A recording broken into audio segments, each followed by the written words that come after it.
The town square was a scene of grim determination as the townsfolk gathered, their faces a mixture of fear and righteousness. Eliza, a healer known for her affinity with the natural world, stood at the center, her hands bound and her head held high. Her emerald eyes met the crowd with a defiant glint, unfazed by the murmurs of witchcraft that swirled around her like the autumn leaves. "I have harmed no one," she declared, her voice strong despite the clamor.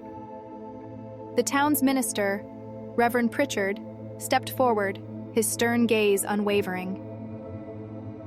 The evidence is clear, Eliza. We cannot let the devil's work go unpunished.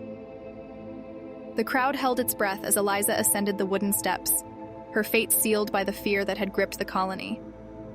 As the noose tightened around her neck, she whispered a prayer to the spirits of the earth, her last words carried away by the wind.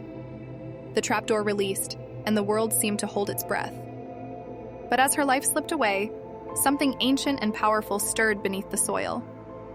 The earth trembled softly as Eliza's spirit rose from its depths, reborn in a shimmering form of light and shadow. She moved silently through the forest, gathering strength from the elements that had always been her allies. Her heart burned with a desire for justice, but her mind sought a path that would truly change the world. Eliza stood on the edge of the forest, overlooking the sleeping colony. With a wave of her hand, the air shimmered with ancient magic. The townsfolk began to stir, awakening to a world transformed. Their clothes were gone, replaced by the simple attire of a tribe that revered the earth.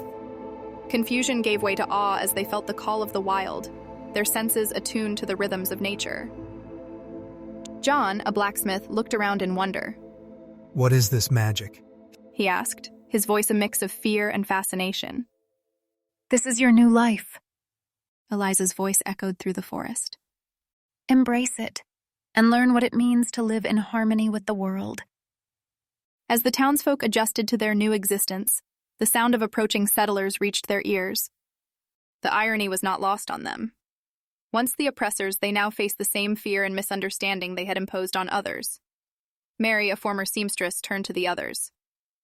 "We must show them we mean no harm," she urged, her voice filled with newfound wisdom. Thomas, a farmer, nodded.